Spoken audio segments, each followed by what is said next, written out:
Descubre nuestra programación y prepárate para ver mucho más.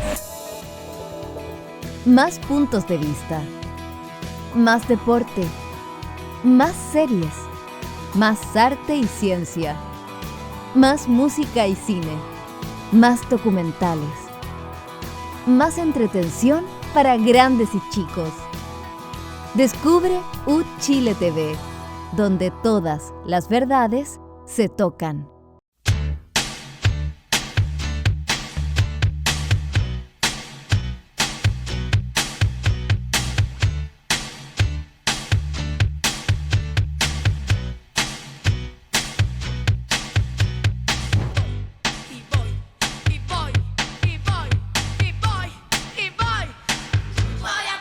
Bienvenidas y bienvenidos a una nueva edición de Descabelladas. Casi digo otro programa.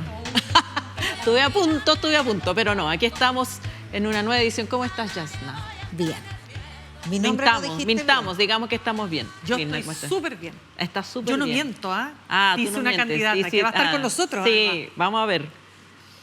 No, yo no voy a mentir.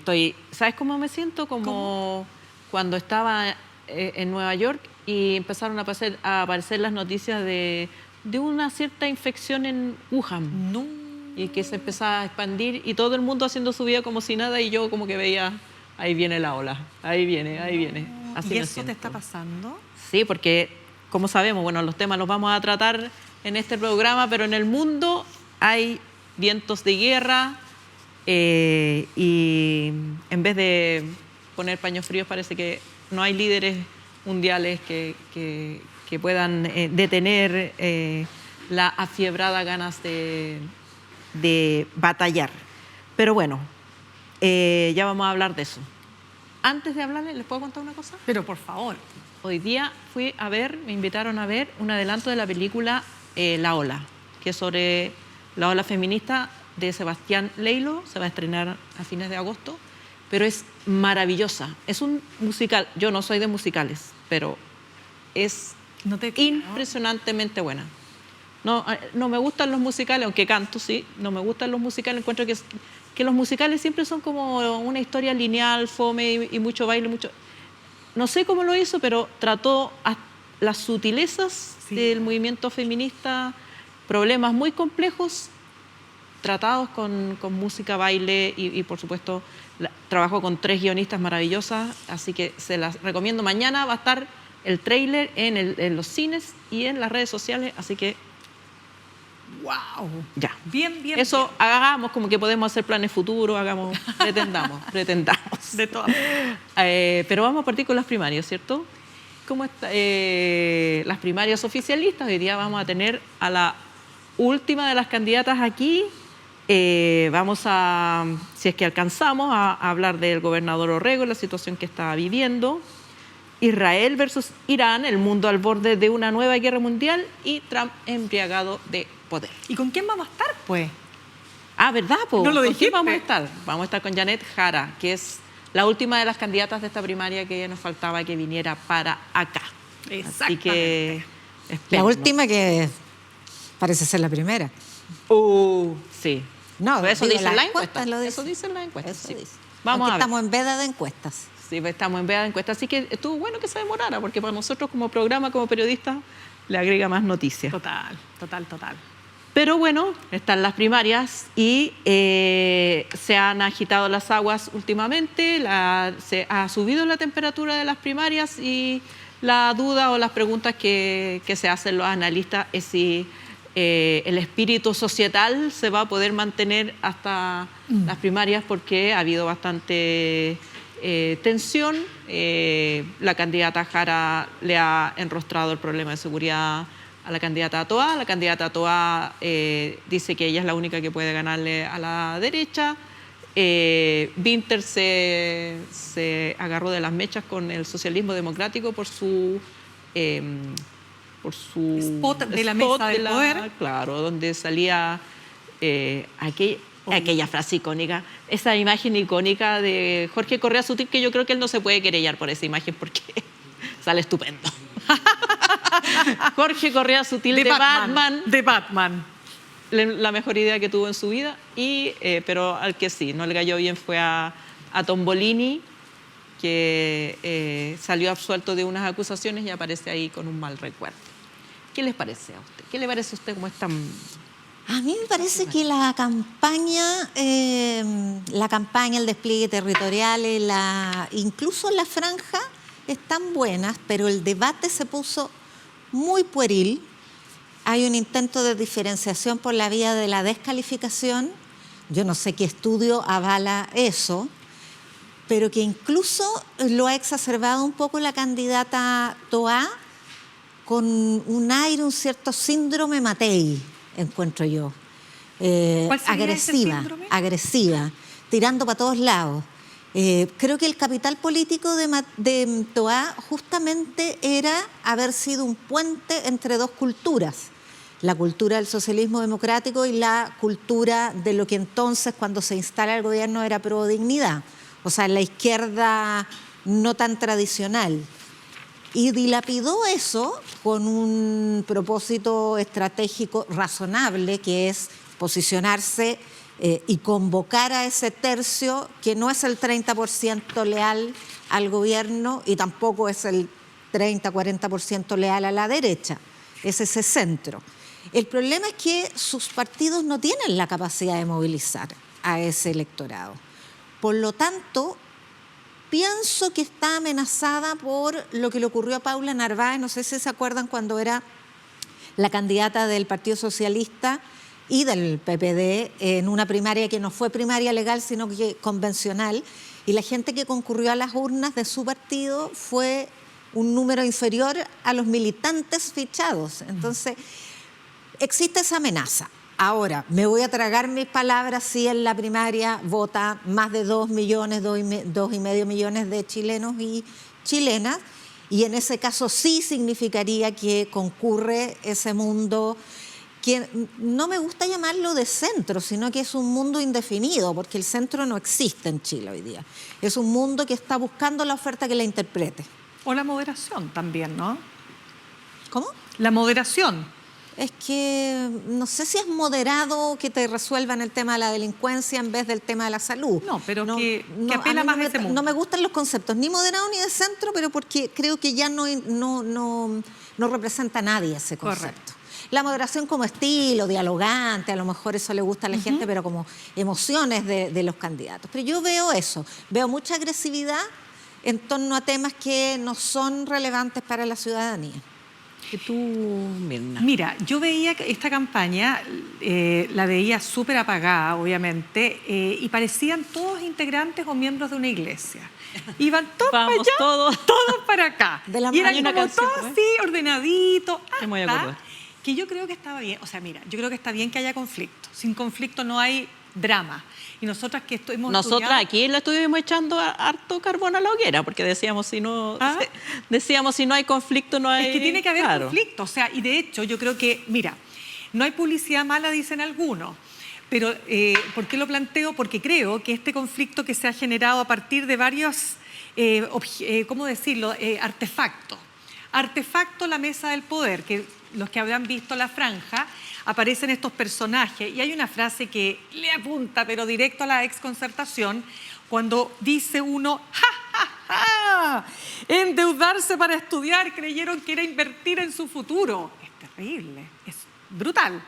Sí, es brutal, porque apela a ese sector que entendió que había que generar un sistema, ¿no es cierto?, para que los jóvenes integrantes de familias más con menos recursos pudieran llegar a la universidad. Entonces, evidentemente que ha habido una descalificación, evidentemente que ha habido un tono mucho más duro. Es cierto que ha aumentado la agresividad, es cierto que ha habido insulto. No olvidemos que hay un candidato que siempre dice, Vinter, a mí me han tratado lo menos de imbécil. Claro, no la campaña, no el comando de Toá, sino que ya sabemos el senador Espinosa. Pero no solamente Espinosa, Landerreche. Bueno, Landerreche, yo creo que Landerreche fue el que pateó la víspera. Totalmente, pero Sí. lo conversamos la semana pasada. Pero Sí. ¿qué creo yo? O sea, sin embargo, creo que es precisamente estas oposiciones que ha habido fundamentalmente a esta altura, entre Toá y Jara, es lo que yo creo que hoy día hace más atractivo ir a votar, ya sea para quienes creen que Jara es la persona que debe ganar la elección, como para aquellos que creen que debe ser Toá. Y ustedes me van a preguntar, bueno, ¿y dónde dejo al resto? Bueno, es que el resto, llámese Winter y Mulet, claramente han perdido, o sea, sobre todo Winter ha perdido espacio y, según lo que dicen los analistas, ese espacio lo está ganando o lo está tomando, o ese trasvasije lo está recibiendo la candidatura de Jara. Sí, o sea, eso es aritmético. Sí. Mientras más baja Winter, más sube Jara. Es lo que le pasó a Kaiser con Kast. Yo estoy de acuerdo contigo en que el debate se ha puesto pueril y que la diferenciación se ha hecho más que nada sobre la base del prejuicio, de un tono, en el caso de Janet Jara, de anticomunismo que no le queda bien a Carolina Toá.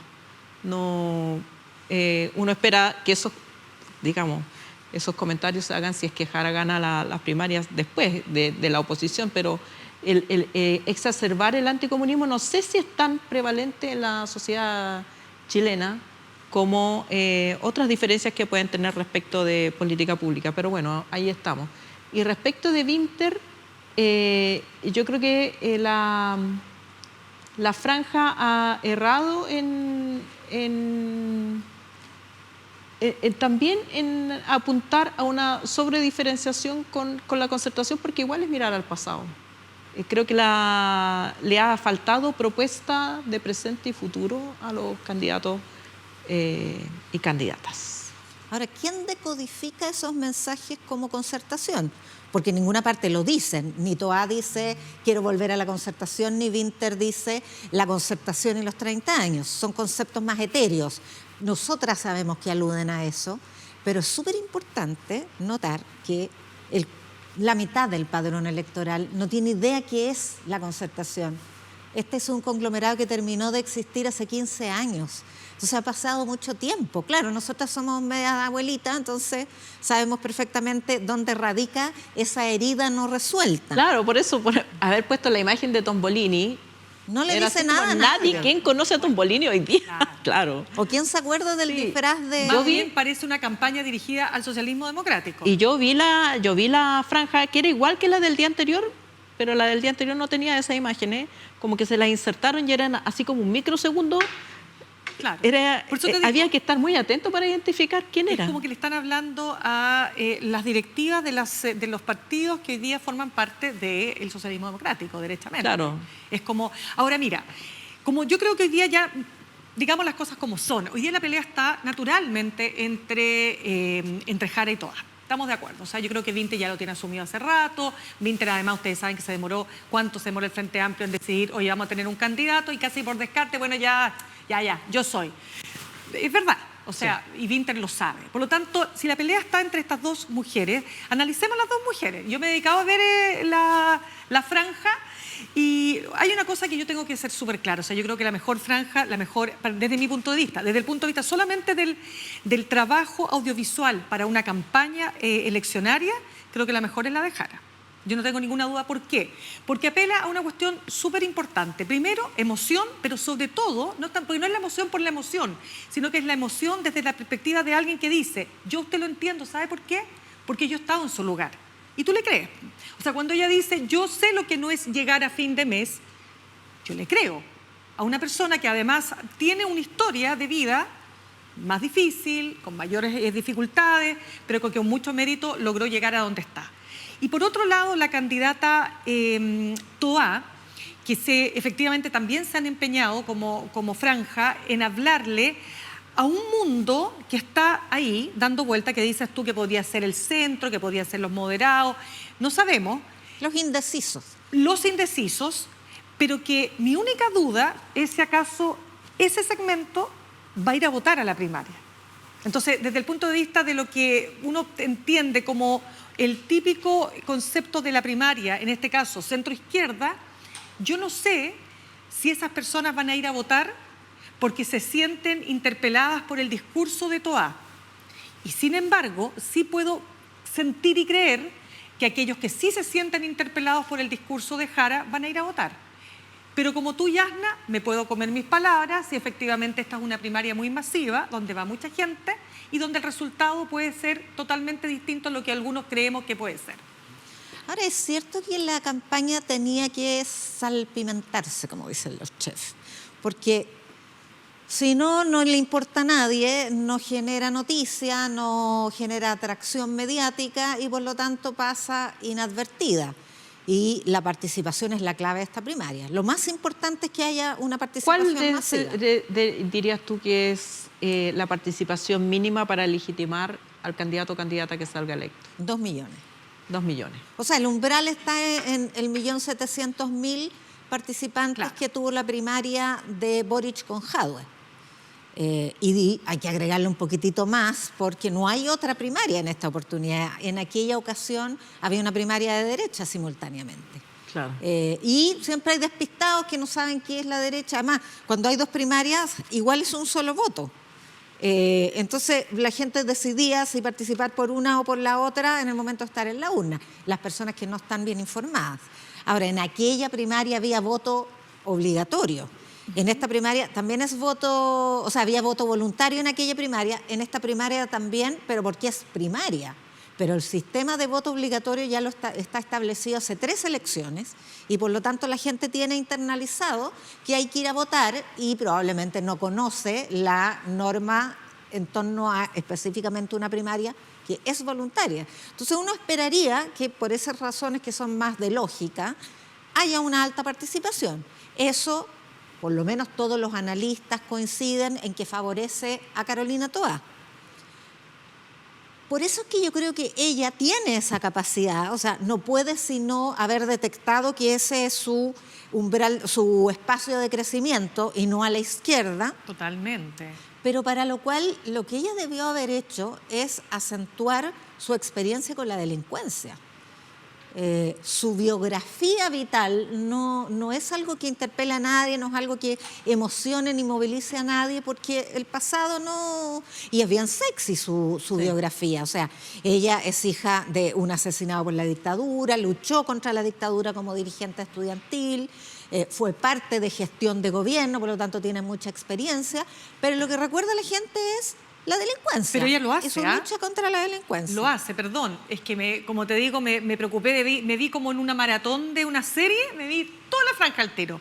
Ya, de lo que hay hasta claro. ahora. No, pero es que lo digo porque hay una pieza de Carolina Toá que yo creo que es la mejor lograda, que es cuando ella dice, ella hace un juego que es como guatón copión, porque en el fondo es Evelyn o Matei. Entonces ella dice, como mujer, yo sé lo que es preguntar, oye, ¿vas a volver? ¿A qué hora vas a volver? Mirar para atrás porque no sabes si va a venir un acosador o te va a pasar algo. Y también como exministra, conozco por dentro lo que está pasando en el mundo de la delincuencia. Entonces, ella sí apuntó a ese punto. Sí, pero no ha sido el tema que ha puesto en los debates y tal vez la franja no tiene la misma proyección que los otros temas. Pero se nos está acabando el tiempo y tengo una tarea. Este domingo se exhibe el último capítulo de Poéticas del Puente, que es un programa de conversación con poetas sobre su proceso creativo, sobre lo que piensan de distintos temas de la cultura. Y este domingo hay un invitado de lujo, Raúl Zurita. Así que no se lo pierdan. Excelente. Este domingo por la señal de Chile TV. Que se terminó el bloque. Este es el último episodio. Yo me imagino que irán a hacer otra temporada. Hablando del bloque de nuestro programa. Ah, sí, en serio que se terminó. Ya se terminó. Te lo hablaste todo, niña. Mentira, por Dios, porque yo acabo de poner... Lo siento, pero tenemos que ir a una pausa y ya volvemos con nuestro siguiente bloque.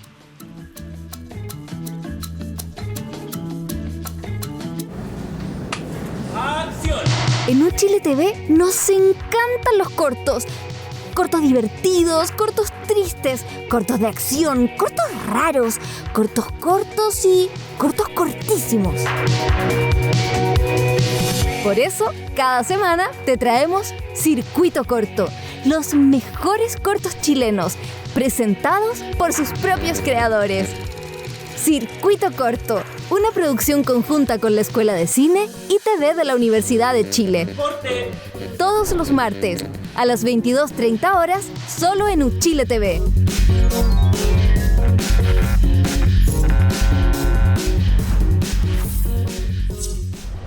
Hay fotos que guardan historias. Un mundo que puede ser revelado. Soy Sofía Tupper y te invito cada semana a descubrir los secretos detrás de las imágenes junto a grandes invitados que nos comparten sus fotografías y memorias. Revelados, solo por las pantallas de Uchile TV.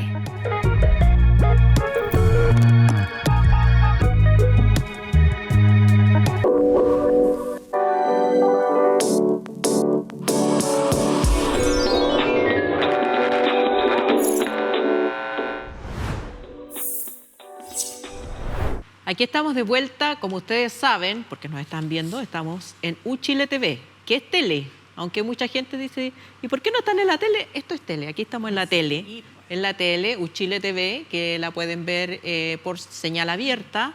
También hay proveedores de cable que tienen la señal. Y nos pueden escuchar, además, en la radio de la Universidad de Chile. ¿Y dónde más? En YouTube, en Spotify, en todos lados. Así que no pueden decir... ¿Dónde nos vemos? No, Uchile TV y además uchiletv.cl, o simplemente entre a su buscador preferido y pone Descabelladas y ahí le va a aparecer. Así es. Así es. Tengo un datito para ustedes. Un datito. Sobre todo para nuestros televidentes queridos y nuestros auditores. Porque el viernes 20 de junio hay un especial por el Día Nacional de los Pueblos Indígenas. ¿Qué va a pasar? Durante todo el día se van a estar exhibiendo programas como Si el río suena, Indígenas notables, Chile antes de Chile, Más allá del Chinchorro y un homenaje a la trayectoria de Elisa Avendaño Uraqueo. 11.2, televisión abierta digital. ¿Cierto? Y todas las otras plataformas de Uchile TV. Usted lo ha dicho. Ya. Qué bueno, porque además recuerden que ahora el Día de los Pueblos Originarios es feriado. Ajá. Así que maravilloso. En el mundo, este fin de semana, me imagino que muchos y muchas de ustedes estuvieron escuchando noticias que nos pueden parecer a veces lejanas, pero que tarde o temprano van a tener, si continúan en esta ruta, impacto en Chile. Un montón de noticias ocurrieron en Estados Unidos mismo, donde a Trump se le ocurrió la genial idea de organizar un desfile militar para que coincidencia, para celebrar los 250 años del ejército estadounidense, coincidió con su cumpleaños. Ese mismo día, una persona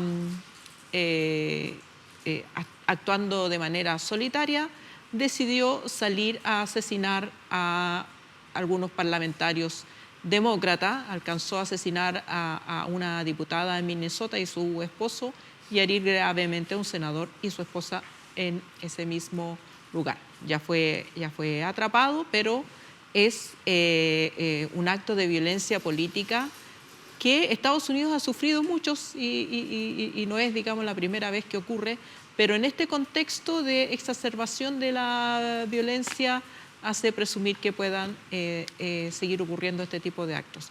Hubo manifestaciones multitudinarias que decían no reyes, no rey a Donald Trump, precisamente porque ha tenido una suerte de exceso de actitudes autoritarias, sobre todo en las redadas contra migrantes. Y el mismo fin de semana Israel atacó a Irán con el argumento de que Irán está a punto de fabricar armas atómicas y como un ataque, dijo Benjamín Netanyahu, preventivo de los males que podría causar Irán no solamente en la región, sino que al propio Estados Unidos. En este minuto, Donald Trump, al momento que grabábamos este programa, Donald Trump todavía no decidía si iba a participar o no en la ofensiva militar contra Irán, pero de sus declaraciones se puede desprender que no va a poder evitarlo. Así que así estamos. Algunas personas dicen que este es el inicio de una tercera guerra mundial. Otras personas, otros analistas creen que todavía hay espacio para detener la conflagración y que estos ataques, bombardeos mutuos entre Israel e Irán se detengan, mientras el problema de Gaza sigue ocurriendo y todos los días aparecen noticias de 50 muertos, 20 muertos, 30 muertos de personas que van a buscar comida y son atacados en ese momento. Claro, mira, siempre se ha dicho que a Netanyahu se le abrió una ventana de oportunidad con la caída de Bashar al-Assad. He sabido también que Irán, lo ha dicho, su propósito es borrar de la faz de la tierra a Israel.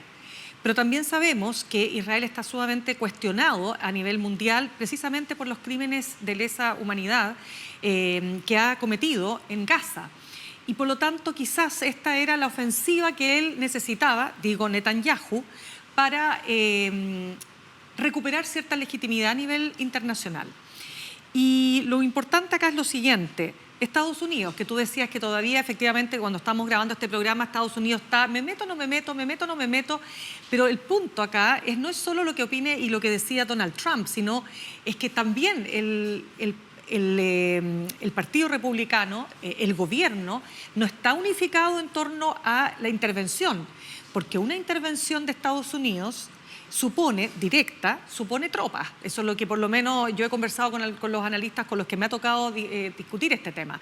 Y una intervención con tropas, los más catastrofistas dicen que sería igual a un Irak multiplicado por 10. Y si eso ocurre en el mundo en que estamos, ojalá que Dios nos pille confesado. ¿Yasna? No estoy segura que una intervención de Estados Unidos requiera tropas. Más bien lo que necesita Israel, y es lo que le está pidiendo a Estados Unidos, es un bombardeo aéreo con un tipo de armamento que tiene la capacidad de penetrar estas instalaciones nucleares subterráneas, que es lo que las armas israelíes no han podido hacer. O sea, el daño que hizo Israel a la instalación atómica iraní es todo lo que puede hacer. Ahí agotó. Por lo tanto, si no se declaró victorioso en ese minuto, ahora entró en una guerra de desgaste, la misma que tiene Irán, con una cierta vulnerabilidad del escudo de hierro que Irán ha sabido engañar, ¿no? Porque no es que haya un escudo propiamente tal, sino que son antimisiles que detectan y hacen estallar estos misiles de largo, corto y en los drones. Claro. Pero yo creo que lo que hizo estallar esta guerra, o lo que movilizó, porque no estalló, este es un ataque de Israel a Irán. La decisión la toma Netanyahu, en mi opinión, como síntesis de lo que he leído de los distintos analistas, por 3 razones. La primera, ya se deshizo de los proxy que tienen su anillo inmediato, ¿no? Que son, o eran, los hutíes de Yemen, que son los que más sobreviven, Hezbollah en el norte, desde el Líbano, que lo bombardeaba desde que empezó la guerra con Gaza, y que son financiados por Irán. Tal como dice Mirna, efectivamente el derrumbe de la monarquía siria también le da un alivio, porque los al-Assad eran aliados de Irán. Y por último, Hamás, que partió por ahí, ¿no? Hamás está completamente liquidado. Entonces, esa como tríada de amenazas limítrofes, territoriales, directas, que sentía Israel, ya estaban derrumbadas. Por lo tanto, era el momento, porque se pueden reavivar, era el momento para ir directo al enemigo, y el enemigo real siempre fue Irán. Segundo, era el momento también en que podía establecerse un acuerdo nuclear entre Estados Unidos e Irán, que Israel no quiere, porque le da oxígeno y le da aire y le da tiempo a Irán para seguir desarrollando su arma nuclear, que todavía no la tiene. Y encima de eso, esta organización antinuclear de la ONU detecta niveles de enriquecimiento de uranio superiores a los que el tratado establece y por lo tanto abre la oportunidad de decir, esto es preventivo, estamos a punto de que nos llegue la bomba nuclear. Y la tercera razón es que ya resulta completamente intolerable, hiere el alma de la humanidad y de la civilización lo que está pasando en Gaza. Y esta es una extraordinaria cortina de humo para seguir matando gazatíes, que están muriendo por decenas ahora por el solo hecho de ir a pedir comida, porque esta fundación humanitaria lo que está haciendo es masacrar personas por decenas diarias, y por lo tanto esta condición de parias de Israel, que ya incluso lo había alejado de su principal aliado europeo, que es Alemania, requería algún golpe de efecto, y la lucha contra Irán es algo que une a Occidente y por lo tanto permite recuperar alianzas a Israel. Sí, yo creo que para Netanyahu es una oportunidad de oro. Hay bastante registro en redes sociales de todas las veces que Netanyahu ha dicho desde 1995 a la fecha, cada vez que puede, que Irán está a punto de armar la bomba atómica y que es cosa de meses, cosa de semanas. Es obviamente un argumento que es debatible y que no tiene como tuvo en su momento el tema de Irak observadores internacionales, pero además cuando Estados Unidos, y es la sombra que recorre Estados Unidos en este minuto, cuando Estados Unidos se metió a Irak, lo hizo con base a información falsa. Después se demostró que no había tales armas de destrucción masiva. Y Trump está atrapado porque él prometió como candidato que iba a dejar de intervenir en guerras internacionales y que no se iba a preocupar más de las guerras y que los países, si querían entrar en guerra, lo hicieran por su propia cuenta.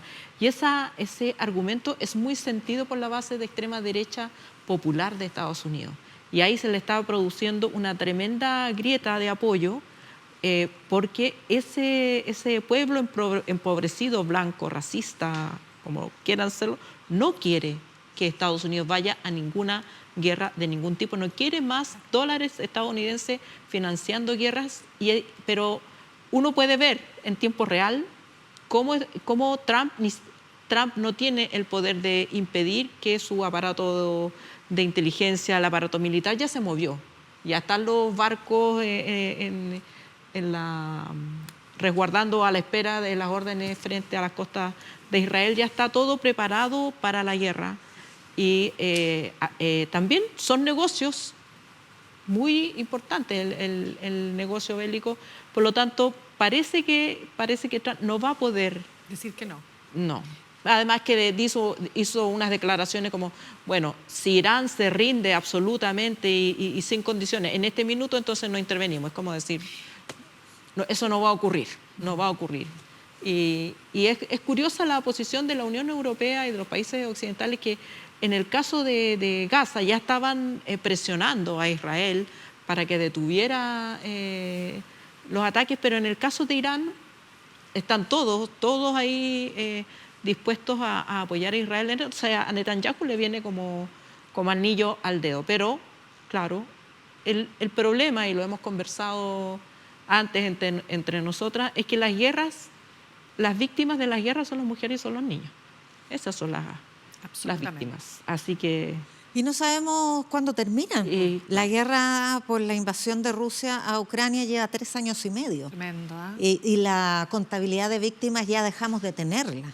Por lo tanto, esta si se transforma en lo que está ocurriendo. Y además la historia de Estados Unidos, en esta zona en particular, que entra y después no puede sabe salir. cómo salir. Yo te decía, Yarna, este tema de que tú me decías que no era necesario. Lo que pasa es que para que caiga efectivamente un régimen, la lógica es la invasión terrestre, porque solo por aire no va a caer un régimen, ¿no? Y la invasión terrestre, en el caso de Irán, tiene características muy complejas porque además es un país muy difícil desde el punto de vista de la geografía. Pero déjame agregarte un punto a propósito de lo que todos vivimos cuando pasó lo de Irak y la invasión de George W. Bush, ¿no es cierto?, sobre la idea, que finalmente era una falacia, que Irak tenía Armas de destrucción masiva. armas químicas o armas químicas, básicamente, De destrucción destrucción masiva. Fíjate que hay un reporte de la jefa de inteligencia de Trump, de Estados Unidos, quiero decir, se llama Tulsi Gabbard, que en marzo comparece ante el Senado norteamericano y revela que Irán no está construyendo un arma nuclear. Definitivamente no la está construyendo. Y Trump, ¿qué dijo? No me importa lo que ella diga. Claro. ¿Te fijas? Entonces, así estamos.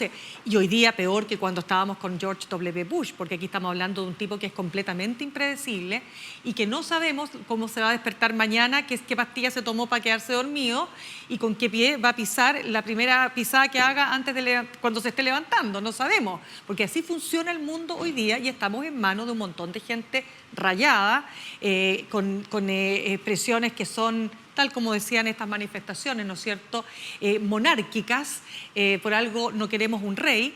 Y sobre todo, déjame por favor volver a lo que tú planteaste en un minuto, Ale, que tiene que ver con lo que está pasando hoy día en Estados Unidos, porque junto con estas muertes de estos parlamentarios, que es una cuestión muy tremenda, se ha empezado a establecer como una norma que un parlamentario demócrata hace una pregunta en una conferencia de prensa, levanta la mano y lo terminan deteniendo y esposando. Entonces hay una arremetida tremenda hoy día en Estados Unidos y yo tengo la sensación, por lo que también uno va leyendo, que esto de alguna manera también en el Partido Republicano, más allá que está tomado por este grupo llamado MAGA, también hay personas que están mirando esto y dicen, cuidado, o sea, algo de sensatez queda en algunos. El problema es que el menos sensato de todo es el que está tomando las decisiones. Entonces no me extrañaría, insisto, y vuelvo al punto de Irán versus Israel, que finalmente dijera, ok, Sí, intervenimos. pero ahí yo creo que Trump, si él le preocupa el apoyo de sus bases, él personalmente creo que él no estaba por esta... No, pues, pero por supuesto. aquí se ve que el poder de Trump no llega ahí. El poder de Trump no llega a las decisiones del Pentágono digamos, del aparato de inteligencia de Estados Unidos, que es muy poderoso y que ya decidió participar, que ya está participando, de hecho, de manera... le dio luz verde, lo ha dicho también el propio Trump, que sabían lo que iba a pasar. Estaba el indicador pizza, no sé si lo escucharon, el indicador pizza, No. que es un indicador cómo suben las peticiones de pizza en torno al Pentágono. Ya. Entonces, antes de los ataques de Israel a Irán, aumentó mucho el indicador pizza, por lo tanto, los analistas dicen, Estados Unidos sabía. Claro, lo que pasa es que la Sabía. inteligencia y la defensa estadounidense está bien desacreditada. Acuérdense Lo que pasó. que cuando Estados Unidos quiso atacar a los hutíes de Exacto. Yemen, no se filtró, lo filtró filtraron. Ellos mismos. uno de los encargados de seguridad, que incluyó en un grupo de información a un periodista. Pero allí se denotó, se expresó este dilema que expresaron ustedes respecto de cuán divididos están los republicanos en torno a la posibilidad de que Estados Unidos intervenga en cualquier conflicto y en este en particular. Porque en ese diálogo, en esa conversación del grupo de WhatsApp, chat que se filtró, aparecía el vicepresidente de Estados Unidos diciendo esto hasta cuándo, no hay que hacerlo, es una tontera, etcétera, Claro. porque la decisión de este gobierno es no intervenir en conflagraciones externas. Entonces, sabemos que existe eso y que Trump es bastante indeciso y errático. No lo vamos a descubrir ahora. Pero yo insisto, lo que necesita Israel de Estados Unidos es un buen misil que caiga en aquella planta de enriquecimiento de uranio que está soterrada. Sí, y con pero eso es también suficiente. necesita saber que está librando una batalla legítima y en nombre de Estados Unidos, porque también Israel ha dicho, no, es que Irán quería asesinar a Trump. Entonces, como que yo te estoy cuidando, amigo, hagámoslo juntos. Yo creo que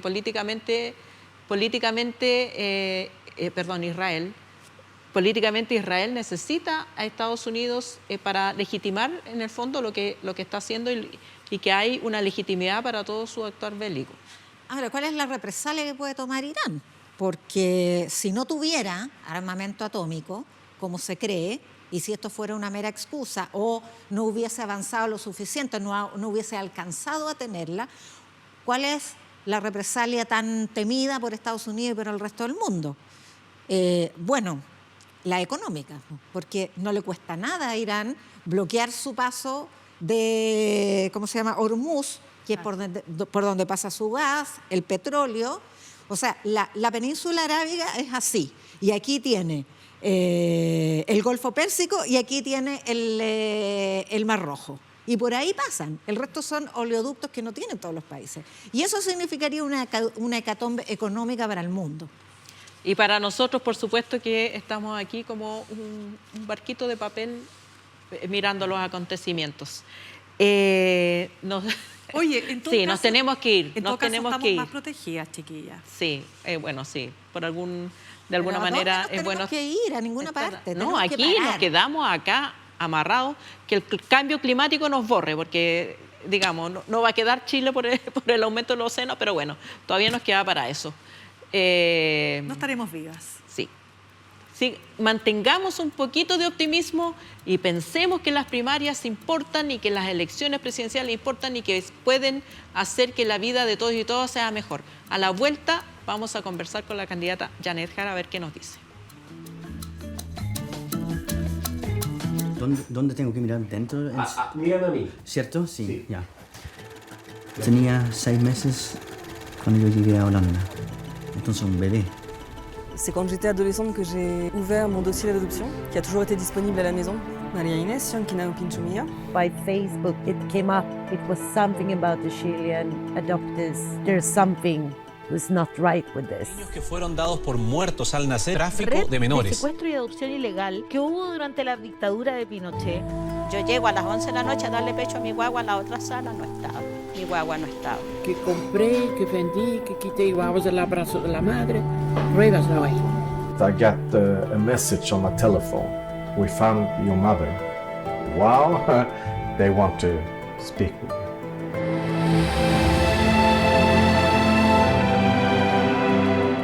Yo voy a volver a Chile porque yo hago ese compromiso.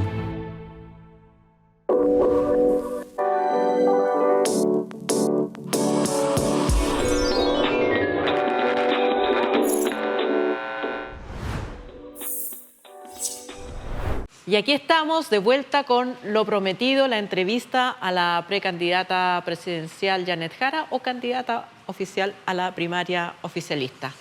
Queríamos partir comentando y preguntándote por la refriega entre socios. Yo pienso que es como cuando uno se decide jugar alguna de estos juegos de apuesta con los amigos y se empiezan a subir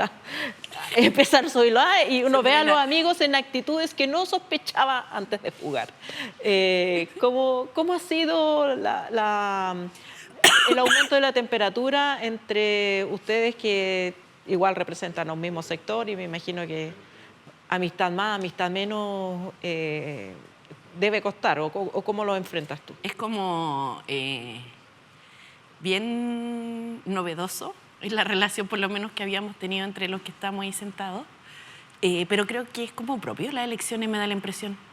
Ahora, ¿pero cuesta, no cuesta? No, yo creo, mira, nunca es agradable estar en tensión con otra persona, salvo que uno adore el conflicto, que no es mi caso, pero como que lo entiendo como parte de un proceso electoral y hay que tener la madurez suficiente para después de pedirse un beso, un abrazo y todo sigue andando, digamos, porque resulta que el lunes 30 de junio vamos a tener que estar todos detrás de quien gane, así que no se puede dramatizar mucho en esto, sí mostrar las diferencias que me parece legítimo.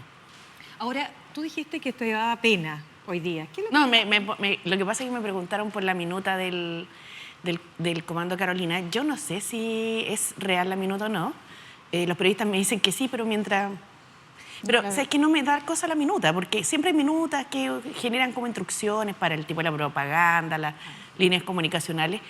Entonces me dice, ¿pero qué piensas del contenido? Y yo, bueno, me pone un poco triste porque más que poner la disputa política en en decir, oye, Yana no sé qué, Mirna no sé cuánto, Alejandra no sé qué.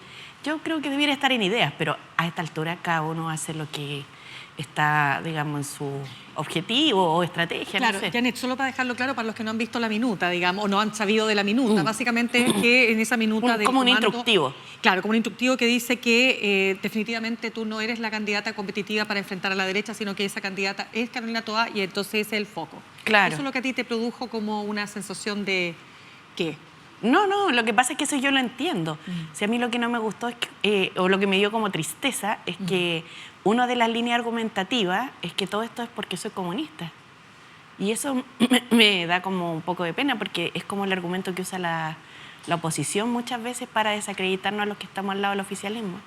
No sé, yo creo que igual todas las personas caben en esta discusión política y que hay personas que no les gustan la gente de derecha, otra la de izquierda, otra la de centro, otra la comunista, otra la socialista. Pero a mí me dio pena nomás, nada más que eso. Ahora, cosas de ellos. Y no sé tampoco si es real. Pero porque la minuta en el fondo dice como lema, si gana Jara, gana Kast, o gana Claro. la derecha. ¿Cómo revertir ese supuesto que podría compartirlo la gente justamente por eso?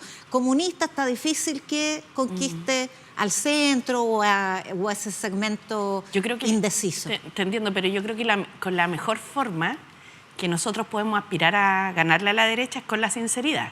Y aquí lo que ocurre es que la derecha lleva ventaja. Puede sonar muy contraintuitivo para un candidato decirlo, o a lo mejor nadie lo quiere escuchar desde el mundo de la izquierda, pero la derecha lleva ventaja. Entonces, para ganarle hay que hacer cosas distintas. Y yo creo que lo mejor que podemos hacer es que sea la ciudadanía quien elija quién es la persona más competitiva. A mí me han preguntado antes si soy más competitiva que Gonzalo, o Gonzalo que Carolina, o Carolina que Jaime, y así todos nos preguntan. Pero uno no saca nada con decir eso, yo creo. Y por eso en mi comando, aunque alguno lo haya dicho alguna vez, yo les digo, oye, si la ciudadanía va a ser quien elija quién es más competitivo. Eso. Ahora, si le creemos a las encuestas, existen altas probabilidades de que tú seas la ganadora de las primarias. ¿Qué vas a hacer al día siguiente para atraer al elector del centro? O sea, esa misma noche. Esa misma noche. Claro. Mira, en las Bueno, yo encuestas me hubiera que ya... esperado hasta el otro día porque... Bueno, capaz que sí. No sé. A ver, mira, lo primero es que como ya hay veda de encuestas, sí. Pero claro, no sé muy bien qué va a pasar, Alejandra, porque sí tengo claro que la campaña de las primarias, o sea, allá voy a responder tu pregunta de fondo, pero una cosa que yo veo es que aquí nadie se puede dar sobre seguro, ni que ganó ni que perdió, y lo digo con harta sinceridad, porque el periodo es tan corto de elección o de campaña, y en este periodo al menos yo he estado arriba, al medio y abajo, ahora arriba, al medio y abajo, y ha sido súper corto, entonces digo, en una semana y media más quizá quién sabe qué pase. Y también se han mostrado lo que podría pasar en escenario de primera vuelta y segunda vuelta, donde al menos un par de candidatas nos vemos igual de competitivas frente a la derecha, o sea, tenemos un desafío grande porque la derecha está con un paso más adelante y hay que salir a ganarle. Por eso, ¿qué harías tú sí, lo primero, si ganaras? Por cierto, es convertirme en la candidata de la coalición.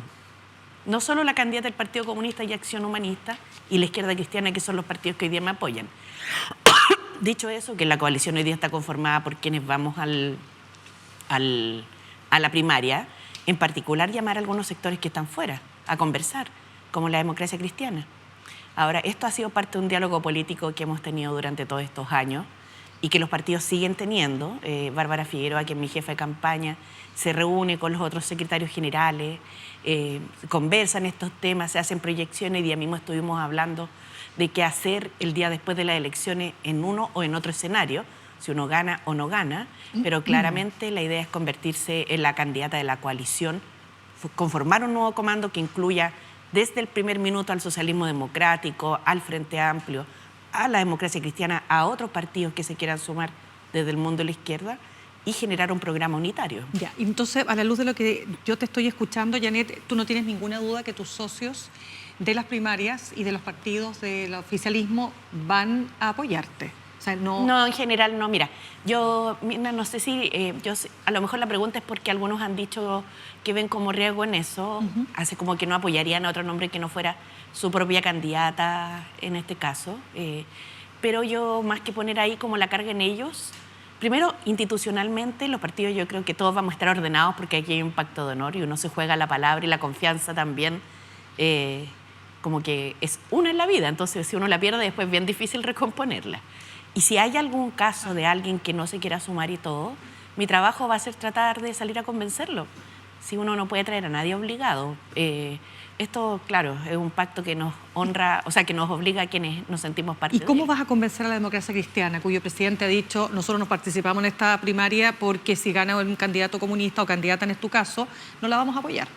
Bueno, tendremos que conversar en su momento, pero yo lo que te puedo decir es que nada está en blanco y negro. Yo tuve un muy buen trabajo con la democracia cristiana en el Parlamento, por cierto, en algunas cosas con diferencia, pero precisamente con Alberto Undurraga presidía la Comisión Trabajo de la Cámara de Diputados, donde sacamos los proyectos más importantes bajo su liderazgo, que fue muy relevante en todo caso. Entonces, ¿el anticomunismo se diluye un poco a la hora de aplicar realidad? Yo creo que cuando hay elecciones, siempre las posiciones como que se tienden a, ¿cómo se dice? A extremar. Eso, gracias. Pero después el diálogo político fluye. ¿Por qué? Porque hay una necesidad que es construir una mayoría social y política para derrotar a la derecha y a la ultraderecha en este caso, así que yo creo que no hay que perderse. El desafío de la ultraderecha es una de los grandes problemas que está teniendo la izquierda y en el mundo. Entonces, ¿qué pasa ahí? ¿Por qué la izquierda ha dejado de interpretar a la clase trabajadora? En el caso del Partido Comunista de Chile, nace del movimiento obrero. Claro. ¿Por qué tú partes de la base que la derecha está teniendo una ventaja? Y además, lo dicen las encuestas, no es un supuesto tan descabellado. Yo lo veo porque lo veo en las encuestas, pero fíjate que lo veo como parte de un proceso bien cíclico de la política chilena. Es verdad que ahora coincide con un movimiento internacional de alza de las ultraderechas en distintos países, pero la verdad es que la ciudadanía chilena es bastante atípica, diría yo, respecto de, por ejemplo, lo que ocurre en otros países hermanos que están muy cerca. Y tendemos a ser gente que, si bien puede tener a veces posiciones más oscilantes, en general se mueve entre la centroizquierda y la centroderecha. No, el péndulo no es mucho más largo que eso. ¿Qué es lo que nos pasa? Que creo que la izquierda en general ha tenido aciertos y también ha tenido errores. Entonces uno vive y convive en su futuro con lo que ha sido su historia. Se dice mucho ahora, está la tesis de que las izquierdas o el mundo progresista dejaron de representar las causas de la grande mayoría y se fueron por tesis más identitarias. Yo creo que pudiendo haber algo de eso, la verdad es que el mundo también ha cambiado. Entonces, el mundo del trabajo, por ejemplo, que es lo que nos convoca a muchos de los que estamos en la izquierda, hoy día es muy distinto de lo que era el mundo del trabajo y el mundo obrero de 1920. Y los partidos tienen los desafíos de irse adaptando a sus tiempos, de ir discutiendo, por ejemplo, acerca de los cambios tecnológicos que hoy día enfrenta el mundo del trabajo, de los desafíos para las nuevas formas de trabajo precario, que no son las mismas de hace un siglo atrás, pero que causan en las personas también condiciones laborales que no son adecuadas. Entonces, ¿Casa está interpretando mejor ahí, dirías tú? No, yo creo que hay una... ¿O es el tema de la seguridad? Hoy día yo creo que hay una disputa cultural muy incidida por el uso de redes sociales y yo creo que en esa parte nosotros en algún minuto nos dejamos un poco estar como izquierda.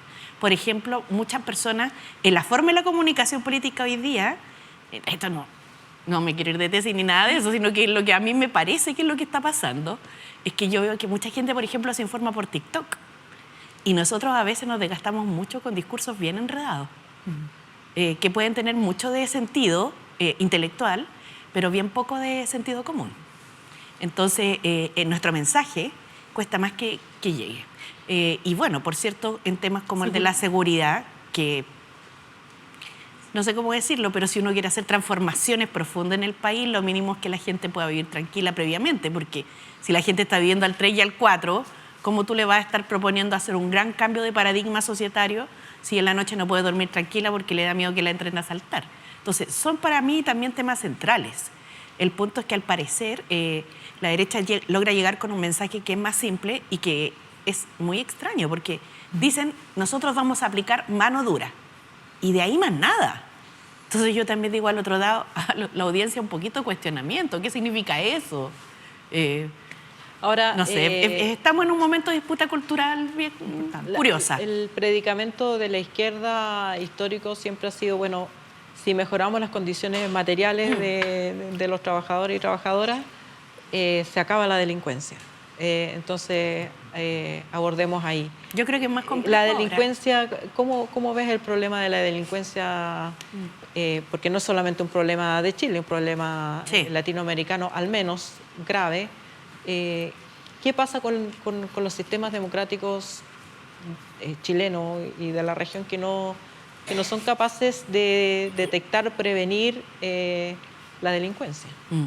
Sabes que cuando estaba la concertación, me acuerdo que en sus últimos años, antes del cambio al primer gobierno del presidente Piñera, no sé si se acuerdan, pero la pauta noticiosa o de matinal era todo el día que en Chile los niveles de delincuencia eran los más tremendos. Pero cuando uno los comparaba con los demás países, en realidad eso no era tal. Entonces se instaló un clima de esa naturaleza. Hoy día tenemos dos fenómenos, yo creo, que están cursando. Harto de clima por este tema de la lógica del matinal. De hecho, me asombra mucho cómo ganan audiencia en los matinales en estas controlas las motos que hay en la calle. No sé si se han dado cuenta, pero de repente... Ponen al notero... Claro, y sube la audiencia, claro. Porque en el fondo estamos todos esperando a ver si algún motorista se arranca, en realidad era un delincuente que estaba en la moto, porque está muy asociado al tema de las formas de delito que se cometían en otros países de Latinoamérica y que con migrantes algunos llegaron acá a traer esas prácticas, ¿no?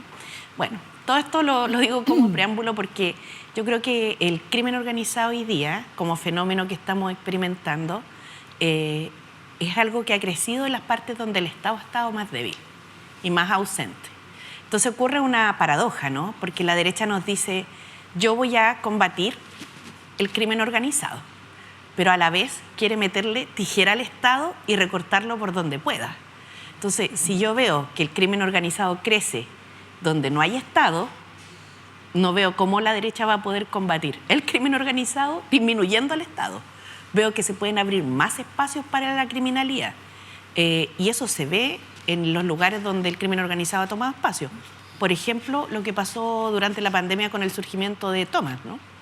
Donde además esta gente ahora le cobra arriendo o subarriendo a otras personas que están viviendo una necesidad de vivienda. Tú has dicho, Janet, que el clivaje hoy día en esta elección no va a estar entre de la derecha a la izquierda necesariamente, sino entre quién representa mejor al país. Si sales elegida candidata, ¿cómo vas a representar a este país y cómo vas a hacer la diferencia con tus oponentes que están llevando la delantera, las derechas?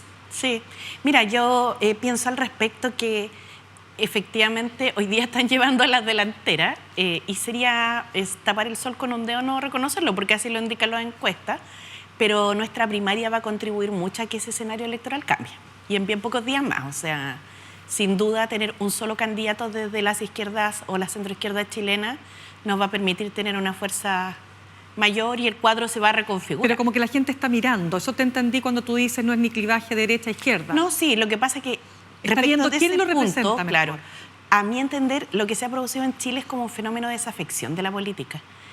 Como que la ciudadanía mira y dice, vamos a elegir a tal persona y al día siguiente lo empieza a impugnar. No importa cuántos minutos lleve en el cargo, lo impugna igual. Haya sido de derecha, haya sido de izquierda o sea de centro. ¿Y por qué ocurre esto? A mi entender es porque creo que hay cierta molestia en sentirse desatendidos por quienes estamos en política. Y en parte yo creo que tiene mucho sentido en realidad. Mira, me gustaría comentar una cosa. En general, en el sistema político chileno se habla de harto de las listas de espera. Harto. Y yo creo que es porque a lo mejor como pocos de los políticos se han atendido en la salud pública, no pueden hablar de otras cosas. Y los problemas de la salud pública son mucho más que eso. Yo vengo ahora hace poco de un hospital público donde fui a ver a un familiar que estaba desde anoche sentado en una silla esperando que lo atendieran. Y han pasado 24 horas y sigue sentado en la silla. Entonces, claro, y no es una persona sana, digamos. Y no es que no lo quieran atender tampoco. Es que no hay capacidad. Es que se colapsó el sistema. Es que están en un container. Es que no hay para hacerse exámenes. Entonces, es un problema mucho más grave que echarnos la culpa entre uno y otro de cómo reducimos la lista de espera. Entonces, esa molestia ciudadana, ese padecer en el día a día, es lo que la gente la tiene molesta respecto de quienes estamos en política. Entonces, si tú me preguntas cómo me gustaría a mí gobernar, me gustaría tratar de apoyar en los problemas que son claves para la ciudadanía. Y creo que la salud es uno de ellos. Frente a esta molestia, esta impugnación, oposicionismo, lo llaman otros, claro, también hay un nuevo fenómeno que es autoritarismo. O sea, la gente, según distintas mediciones de encuestas, cada vez le da lo mismo que el sistema de gobierno tiene. Claro. Probablemente es una respuesta autoritaria al problema de la delincuencia. ¿Cómo lo interpretas tú? Hay una desvalorización de la democracia. Ya lo habían alertado algunas encuestas hace varios años ya, que se hacían sobre todo a los jóvenes, cuando les decían qué régimen usted le parecería el más adecuado, claro. Y ha ido avanzando los más dictatoriales, y yo lo comentaba hoy día mismo, o sea, no sé en qué minuto en este país se perdió la vergüenza de ser pinochetista. ¿Sí? Cualquiera hoy día se declara pinochetista como si nada, y ni se arrugan, no se ponen ni rojo. Entonces, hay algo ahí que está bien... ha socavado bastante, yo diría, la moralidad cívica del país, así como el valor de la democracia. Bueno, yo creo que eso es parte de los déficits que se han ido produciendo en un sistema político y que son en buena medida nuestra responsabilidad como gente que está en política. Por ejemplo, tiene hartas derivadas, ¿no? Pero, por ejemplo, de repente estar muy alejado de la vida cotidiana de las personas. Por eso señalaba lo de la salud pública. Estos días que ha hecho frío, yo voy en mi auto y digo, ok, taco, pero voy con la calefacción prendida y escuchando la radio.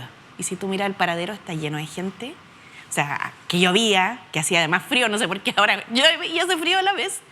Entonces uno dice, chuta. Claro, hemos avanzado igual. La Redbus, pues se llama el sistema de... ¿Ah? El Red. Claro, iba a decir Transantiago, se me había caído el nombre. Claro.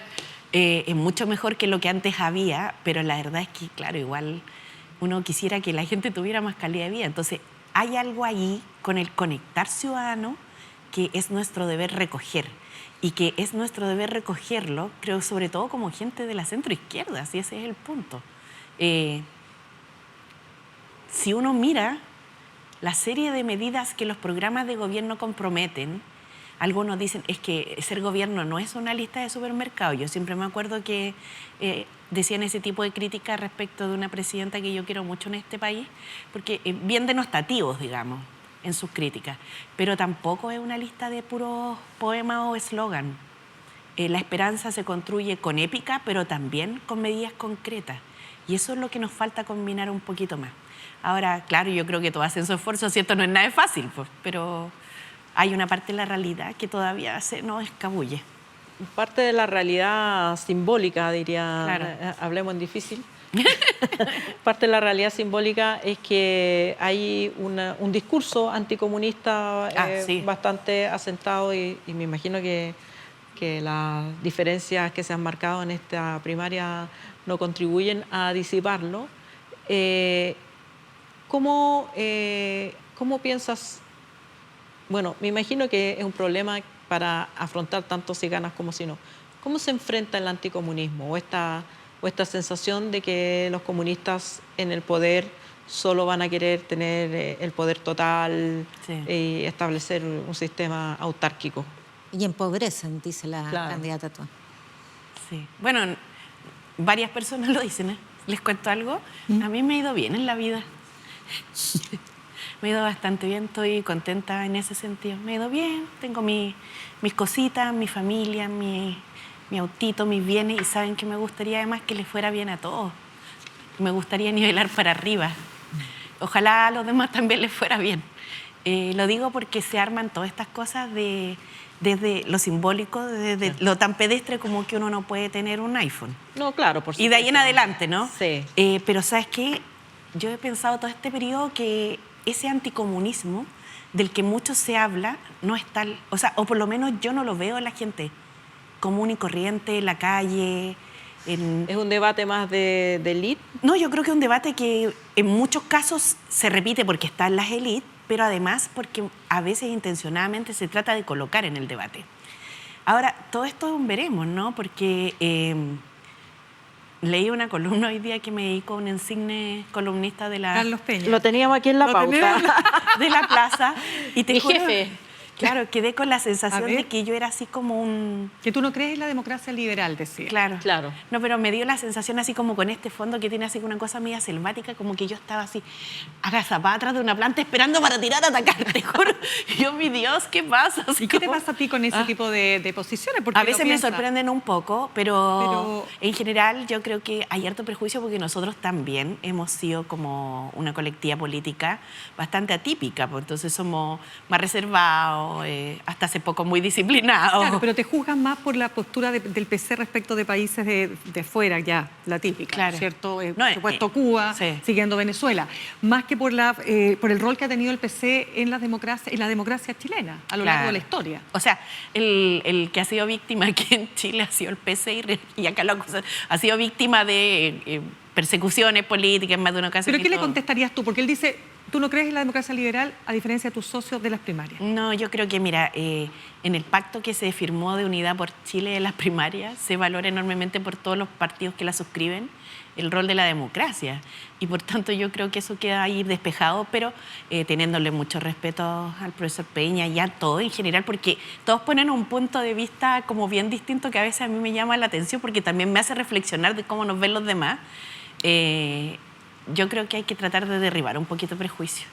O sea, por ellos mismos. El prejuicio respecto de Chile, pero respecto de afuera, porque cuando tú dijiste, por ejemplo, que Cuba tenía una democracia diferente, bueno, ahí él toma eso y dice, Sí, bueno, bien. entonces Él quiere tiene decir su...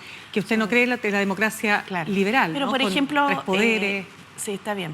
Yo lo entiendo, sí, un punto de vista, pero fíjate que yo he dicho 5.000 veces mi opinión sobre Venezuela, pero cada vez que alguien quiere decir algo de mí, igual dice lo contrario que estoy diciendo y nadie se lo cuestiona.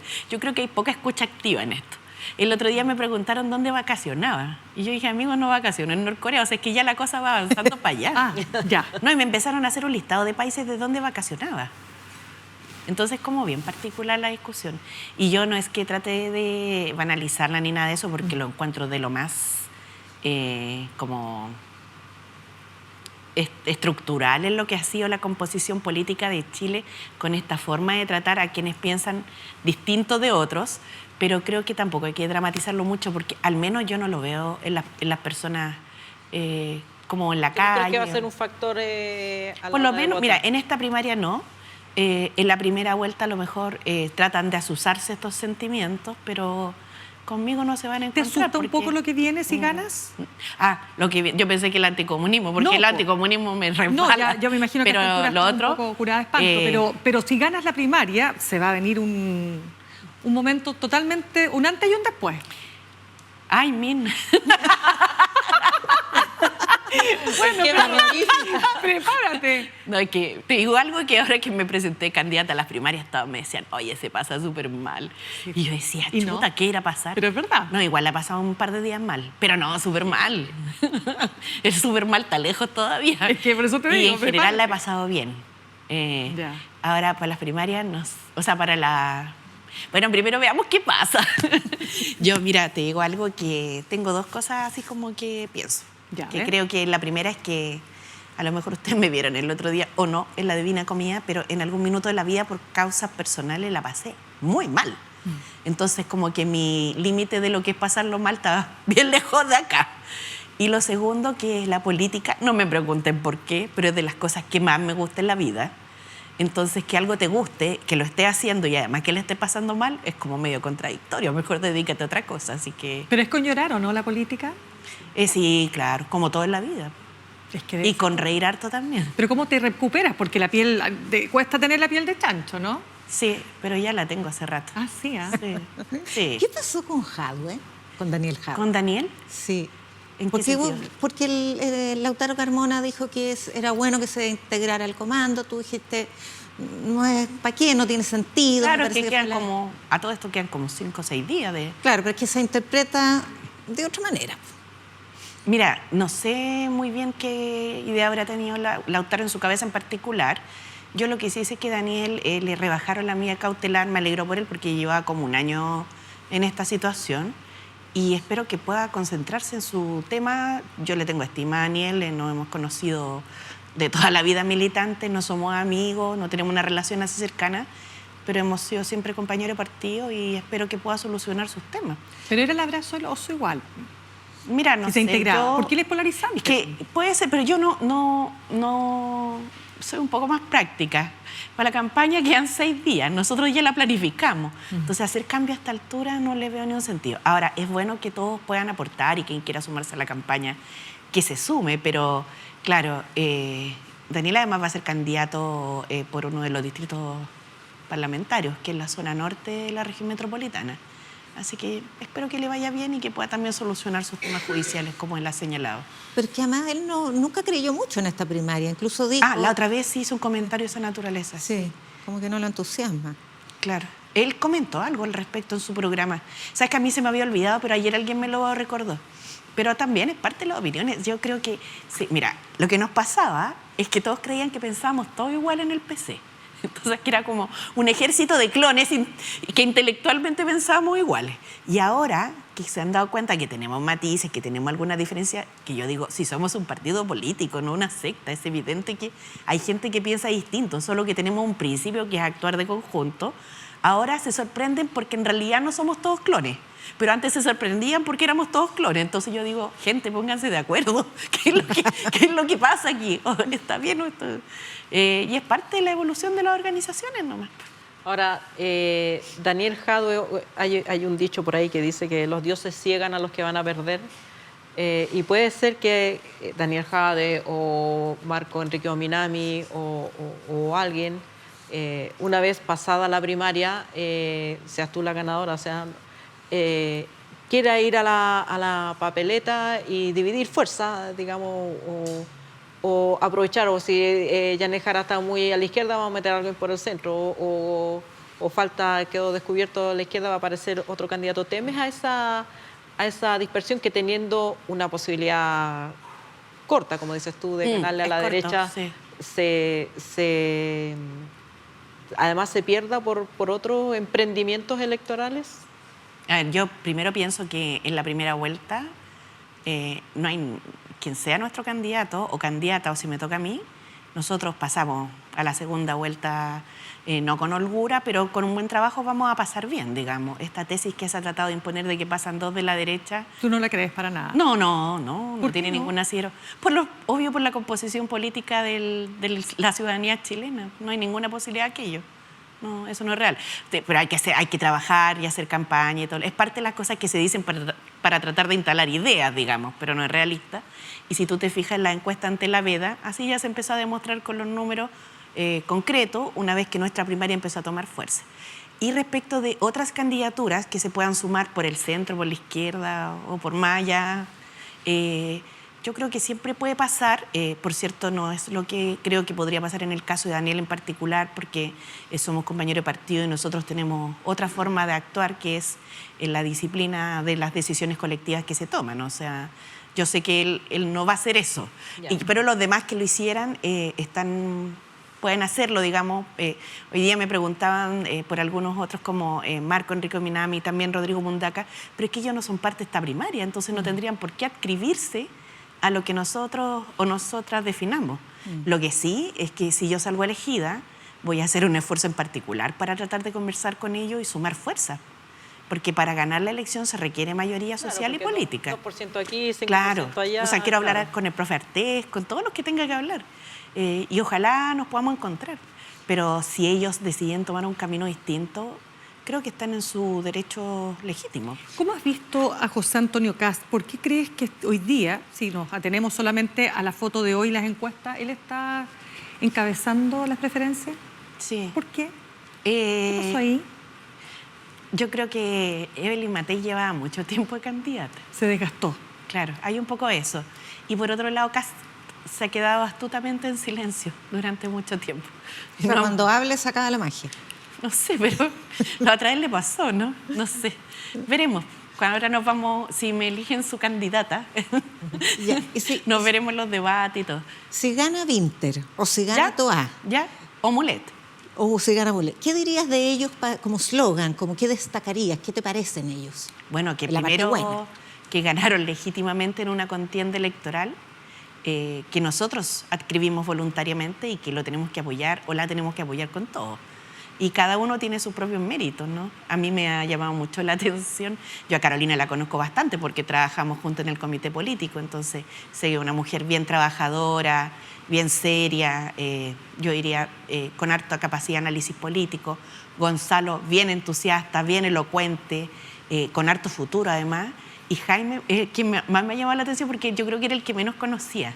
Y encuentro que tiene una mirada muy particular de la política cuando habla desde el regionalismo, con una pasión que realmente la encuentro convocante.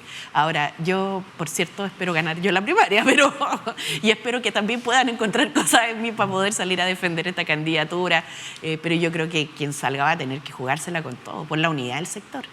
Y ¿sabes qué? Que no lo veo tan difícil, porque igual, a lo menos en mi caso, que a veces se trata de designar o de colocar a las y los comunistas como en un extremo, yo me siento una mujer de izquierda, milito en el Partido Comunista, pero creo que he logrado trabajar con casi todo, incluso con Moreira, pues. ¿Cómo le explico? Hemos cruzado muchos puentes para poder conversar, entonces... Ahora, ¿cómo sería ese proyecto? Porque también desde la izquierda extraprimaria sí. Está la crítica de que, bueno, sea quien gane, va a ser el mismo proyecto que no puede hacer ninguna reforma profunda. Por eso mejor nos quedamos enamorados de nuestras banderas y no hacemos nada. Claro, y dejamos a la ultraderecha ganar. Pero eso, ¿cómo va a ser ese proyecto? ¿En qué le diferencia el proyecto que vaya a la elección, que ganes tú o que gane Carolina Toá o que gane Jaime Mulet? O Winter, para que no se enoje. O Gonzalo, claro. Yo creo que tiene mucho que ver con... O sea, de partida todos tenemos un tronco común, yo en eso no me pierdo. Pero sin duda los énfasis de cada uno de los programas de gobierno tienen mucho que ver con la identidad propia. Lo voy a expresar de esta manera. Como ellos no están aquí, no se pueden defender, así que puede sonar un poco así como blanco y negro o todo y nada. Pero, por ejemplo, a mí el crecimiento económico, que todos hablamos de eso, incluso a la derecha, es muy importante. Yo no tengo duda, además, que todos creen que tiene que ser con medidas medioambientales adecuadas, sobre todo en nuestro sector político, me refiero. Pero a mí no me da lo mismo si esto es o no es con buenos salarios, es o no es con trabajo decente, es o no es con diálogo sindical. O sea, para mí eso es muy relevante. Y vamos a empujar esto. O sea, no, cuando hablo de salario vital, que es el salario para la vida, versus el salario mínimo, que es el salario legal, es un debate que yo creo que es bien interesante que se coloque. Me han hecho algunas críticas respecto de que esto no se puede hacer solo, que hay que ver qué pasa con las pymes. Y créeme que eso yo también lo digo, lo que pasa es que después la cuña pone solo lo otro, porque hay una tendencia en Chile a tratar de escandaloso los temas cuando se tratan de mejorar la vida de las personas. No sé si se acuerdan cuando se planteó alguna vez el salario ético por parte de la Iglesia. Sí. Y fue una tremenda polémica. O sea, hasta Evelyn Matei estaba en ese tiempo, ahora me estoy acordando. Parece que, no sé si por ahí estaba de ministro, ¿no? Cuando dijo que no se podían pagar 250.000 pesos. Sí. Claro. Después, cuando el presidente Boric propuso subir a 500.000 pesos en su campaña, no, que esto era imposible, que había populismo y un montón de críticas. Y la verdad es que el salario mínimo subió de manera histórica a 500.000 pesos y justo con eso se bajó la inflación, que son dos fenómenos que todos nos decían que iban a operar. Que uno iba a empujar el otro. Claro, entonces las cosas se pueden hacer. Depende de la prioridad que uno le dé en su gestión y gobierno y cómo las acompaña de otras medidas que logren generar efectos positivos. Por ejemplo, en el salario vital, es verdad, en Chile el 97% de las empresas están calificadas como pymes en impuestos internos, ¿no? Pero si uno piensa que las pymes dan gran cantidad de empleos y son las que más pagan salario mínimo, lo que hay que hacer es regular la concentración de la riqueza, porque de esa manera las pymes van a poder tener mayor participación en el mercado y no van a estar todos los meses al 3 y al 4. Entonces, no se puede aumentar más los salarios si a la vez no se aumenta más la participación de las pymes en el mercado. Son cosas que van de conjunto. Sí. Janet, fíjate que conversaba el otro día con el economista Joseph Ramos a propósito del crecimiento. ¿Por qué el crecimiento ha sido mediocre? Efectivamente estamos estancados hace varios años. Pero ¿por qué no logró repuntar con el gobierno de Boric? Y él respondía de la siguiente manera. Porque el presidente asustó a los empresarios, al sector privado, dice. En esta idea de se van a acabar las AFP, vamos a hacer cambios, etcétera, etcétera. Es decir, hubo una primera etapa que generó esa inhibición. ¿Cómo ves tú eso? ¿Hay algo de aquello? Mira, yo creo que hay dos elementos que uno podría poner sobre la mesa. El primero es que lo que se señala muchas veces desde el punto de vista académico o teórico, a mi entender no tiene mucho que ver con la realidad, porque nadie puede esperar que Chile crezca a los índices que crecía en los 90, porque entre otras cosas el mundo cambió y la economía chilena es abierta. Entonces hay un conjunto de factores que nosotros no manejamos. Y eso lo digo porque en el gobierno del presidente Boric no se puede esperar que nosotros crezcamos como se crecía en los años 90, pero no quiere decir que no hayamos crecido. Si aquí los pronósticos eran absolutamente catastrofistas, de que aquí iba a haber un decrecimiento económico. Y lo que hemos visto es que los números han ido generando crecimiento en la inversión, recuperación económica, disminución de la inflación y así sucesivamente. El problema es más estructural. Ya, porque, o sea, esto de que asustó al sector privado, en ¿puede eso, ser un factor? Yo creo que hay personas que pueden haber sentido una aprensión ideológica, pero en definitiva, si tú ves el cambio más importante en materia económica que se quería hacer, que era la reforma tributaria, el gobierno la perdió en su primer año de gobierno. Entonces, ¿a qué más le iban a temer los empresarios? Si lo que se quería hacer era que los que ganaban más pagaran más y con eso aumentar la PGU, mejorar la lista de espera, y la perdimos en el gobierno, en el Parlamento por 3 votos, ¿cierto? Entre eso el de la diputada Pamela Giles. Entonces, ¿qué más íbamos a hacer? ¿Qué más iban a hacer los empresarios? Y con eso, ¿qué otra amenaza tenían?